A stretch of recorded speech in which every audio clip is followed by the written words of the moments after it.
Olá, pessoal, tudo bem? Espero que todos estejam bem. Vamos dar continuidade aqui ao nosso curso, da nossa disciplina, não é?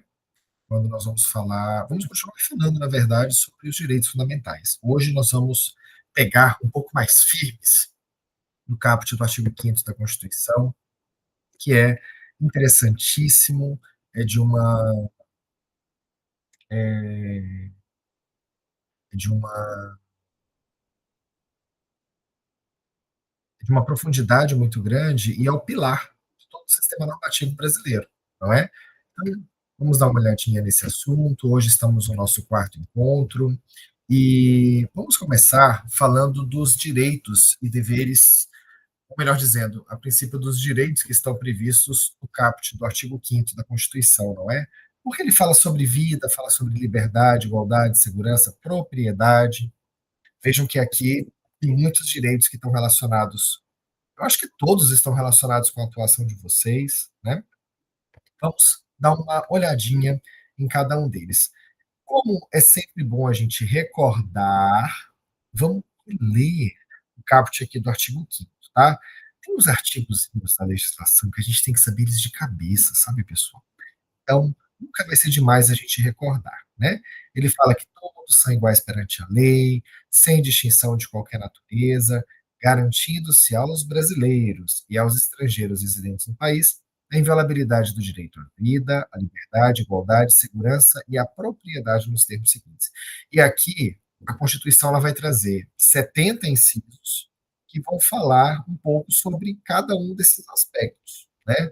A Constituição ela fala desde o direito à vida, o direito à legalidade, fala sobre propriedade intelectual, fala sobre proteção de dados. Então, vamos ver um pouquinho dessa matéria, né? O direito à vida é o direito mais fundamental de todos os direitos, já que se constitui como pré-requisito da existência e exercício de todos os demais direitos. Afinal de contas, a gente não pode gozar de outros direitos se não estiver vivo, né? Então, agora, o direito à vida, ele é mais amplo do que apenas o direito de estar vivo. Todos nós estamos vivos, né? Se você pensar assim, vocês que estão nos assistindo, a pessoa mais humilde, a pessoa mais abastarda, estão vivos. Só que aqui vem um detalhe: estão vivos com dignidade? Estamos vivos com dignidade? Estamos de fato sendo usufruidores de direitos fundamentais? Será? Né? Então, eu acho que essa que é a nossa jornada, né? Porque o direito à vida está relacionado com o direito à dignidade, está relacionado com o direito à existência, a uma existência digna, né? Integridade moral, integridade física e privacidade. E aqui a gente traz para vocês alguns incisos do artigo 5º que vão trazer esses elementos, tá bom? Vamos dar continuidade. O outro direito que nós temos lá no caput do artigo 5º é o direito à liberdade, né? Que é aquela ideia de que você é livre para poder fazer tudo aquilo que a lei não proíbe, né? Vamos dar uma lidinha aqui nesse conceito, né? A ideia que inspira a proteção da autonomia privada é a de que o Estado deve tratar as pessoas sob seu domínio como agentes responsáveis e capazes de tomar por si próprias decisões que lhe dizem respeito. Então, o Estado ele não controla a sua. Você tem livre-arbítrio, é, você tem poder de escolha, desde que aquilo, evidentemente, não fira nenhuma norma aplicável às pessoas, né? Então, nós temos as liberdades das pessoas físicas, liberdade, por exemplo, de associação, de permanecer associado ou não. Nós temos liberdade de pensamento e de opinião, liberdade de crença, liberdade de informação. Nós temos liberdade de atuação profissional, ou seja, até que haja uma norma que venha definir alguma qualificação preliminar para você desenvolver alguma profissão, você é livre para exercer a profissão que você quiser, né? Liberdade de conteúdo econômico e social, liberdade de reunião, de associação. Então, a liberdade aqui, ela é vista de uma forma que o Estado não pode se opor ao livre-arbítrio que você tem dentro das suas decisões, privadas e profissionais. Temos também o direito à igualdade. Direito à igualdade é muito interessante, né? Porque ele fala do tratamento isonômico entre as pessoas sem nenhuma discriminação que vise tolher direitos, mas, pelo contrário, visa ampliar esses direitos, para o fim de zelar pelos desiguais na medida que suas desigualdades, para que haja igualdade justa e em perfeita consonância com o princípio da dignidade da pessoa humana. Então, eu trago aqui para vocês dois aspectos, né? Um é a igualdade na lei. Essa igualdade na lei é uma igualdade formal. Preste muita atenção nisso. É uma igualdade formal. Ele é dirigido ao legislador, que ao editar as normas abstratas deve tratar todos com isonomia. Agora, eu pergunto para vocês, será que todos realmente somos iguais perante a lei? Será que somos? Eu vou trazer logo um, um aspecto aqui para vocês. Critério de idade para concorrer a cargo público, né? Para você se candidatar a presidente da República ou senador da República, você precisa ter no mínimo 35 anos. Já para vereador, no mínimo 18 anos. Prefeito e deputado, no mínimo 18 anos. No mínimo 21 anos, nesse último caso. Né? O período de licença maternidade é maior que o período da licença paternidade. Veja, nem tudo é tão igual para todo mundo. Né? Então, na lei, nós somos iguais. Por isso que a gente fala igualdade formal, porque na forma da lei somos iguais. Agora, na materialidade da lei, nós podemos ser tratados de forma desigual, a fim de você tratar no equilíbrio da desigualdade, trazendo igualdade para as relações. É o que a gente fala de igualdade perante a lei. Essa igualdade é a igualdade material. Então, ela incide no momento de concretização, de modo que os operadores do direito, na aplicação da lei, não adotem comportamentos preconceituosos. Tá? Temos igualdade, perdão, direito à segurança, que é um conjunto de garantias, natureza que, aliás, se acha íncita no termo segurança. Efetivamente, esse conjunto de direitos aparelha situações, proibições, limitações e procedimentos destinados a assegurar o exercício do gozo de algum direito individual fundamental, como intimidade, liberdade pessoal ou incolumidade física ou moral.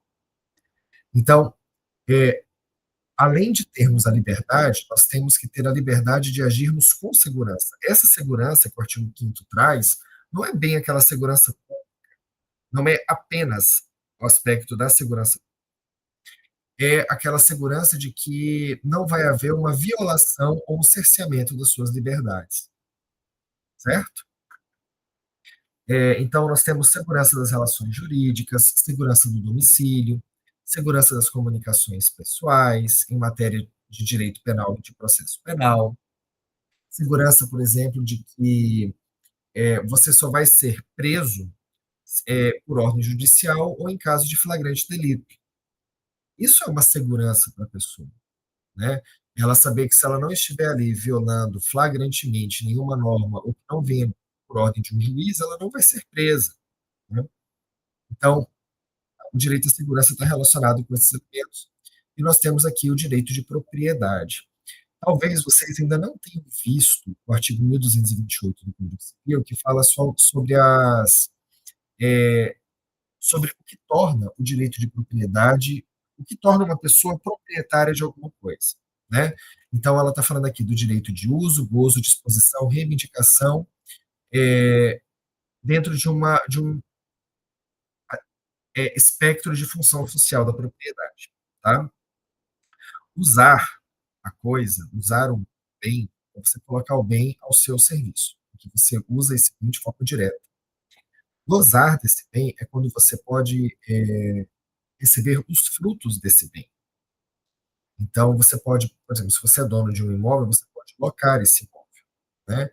E se você é dono desse imóvel, você pode dispor desse bem, você pode se desfazer desse bem, né? E reivindicar é reaver a coisa das mãos de quem quer, quem devidamente possua. É o poder de reivindicação, ou, como diria a doutrina civilista, o direito de perquirir a coisa, né? Quando a gente fala coisa, a gente fala bem, né?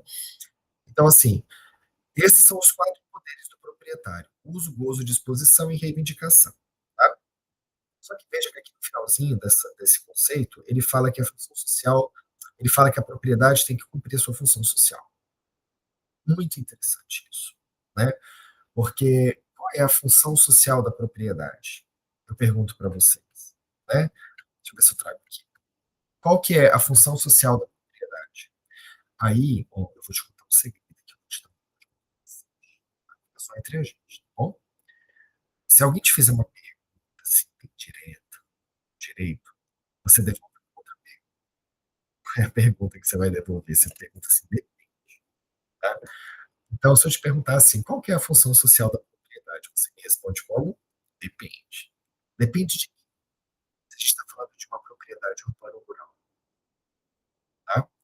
Porque se você estiver falando de uma propriedade urbana, você vai aplicar o artigo 182, parágrafo 2º da Constituição, que fala que a propriedade urbana vai atender a sua função social quando ela está nas normas do plano diretor do município, certo? Ou seja, a propriedade urbana, ela cumpre a sua função social quando ela atende às normas do plano diretor do município. Já a propriedade rural, ela vai seguir outro artigo da Constituição, que é o artigo 186, que diz que a propriedade rural vai cumprir a sua função social quando ela tem cumulativamente, é cumulativo, esses 4 requisitos. Qual é o primeiro? É o aspecto produtivo. O segundo é o aspecto ambiental, ou seja, ela tem que estar ambientalmente regular, quando ela cumpre as normas trabalhistas em relação aos seus empregados e quando ela proporciona bem-estar aos seus proprietários e trabalhadores, certo? Se por acaso a propriedade não estiver cumprindo com a sua função social, ela pode ser desapropriada e ela pode ser dividida para fins de reforma agrária, ok? Eu trago aqui para vocês alguns elementos sobre o direito de propriedade. O primeiro é o direito de garantia da propriedade. Então, se você cumpre os requisitos legais, o Estado reconhece o seu direito de proprietário, né? Tem a questão da função social que eu acabei de explicar para você. Tem a questão da desapropriação, e a desapropriação ela pode acontecer em 3 hipóteses, né? Em caso de necessidade pública, utilidade pública ou quebra da função social da propriedade, certo? Tem a questão da requisição, que ele fala aqui no inciso 25, que é quando o Estado requisita o uso da propriedade em caso de calamidade, então, enchente, para a construção de um hospital de campanha, né? A gente sempre cita esse exemplo que fica fácil de visualizar, né? E tem também a questão da proteção da pequena propriedade rural, que ela é impenhorável, ainda que ela tenha sido dada em garantia de alguma operação bancária, tá? O que é a pequena propriedade rural? É aquela propriedade de até 4 módulos fiscais, tá? E o módulo fiscal ele é estabelecido pelo INCRE e ele é medido em hectare. E ele depende de cada município. Cada município tem um módulo fiscal diferente. Por exemplo, lá em Maringá, no Paraná, o módulo fiscal, salvo engano, lá vale 12 hectares. Aqui em Palmas, o módulo fiscal vale 75 hectares. Então, você multiplica isso por 4, essa propriedade vai ser tida como pequena propriedade rural, tá? Então, vamos imaginar, em Paraíso, por exemplo, o módulo fiscal é de 80 hectares. Então, se uma propriedade de até 4 módulos fiscais é uma pequena propriedade rural, 4 vezes 80, então 320 hectares. Então, toda propriedade rural em Paraíso inferior a 320 hectares é tida como pequena propriedade rural e ela é impenhorável pela Constituição. Vejam que o inciso 26 ele só traz um requisitozinho, além da questão da propriedade, a questão do tamanho da propriedade, ele fala que a pequena propriedade rural ela tem que ser produzida pela família, tá? Então, nós estamos falando aqui de agricultura familiar, tá bom? E quando a gente fala de agricultura familiar, a gente quer dizer assim, que lá não vai ter empregados e você não vai ter uma mecanização muito pesada, tá bom? E aí, se você cumprindo esses requisitos, você tem essa proteção, tá? E nós temos aqui a propriedade autoral industrial, que o Brasil ele reconhece e ele protege direitos autorais, de quem cria livros, músicas, melodias, marcas, nomes, figuras, imagens, pinturas. Então, o Brasil reconhece os direitos autorais e resolveu colocar isso como direito fundamental para dar até uma maior relevância para esse tipo de propriedade no Brasil. A gente chama de propriedade intelectual, tá? Dentro de uma propriedade autoral e industrial. A questão de marcas e patentes, né? Que vocês com certeza já ouviram falar. Bom, pessoal, trago aqui para vocês também as referências, os slides já estão lá no Educa. Desejo a todos bons estudos. Quero agradecer por estarem aqui comigo. Até a próxima aula. Um abração, até mais.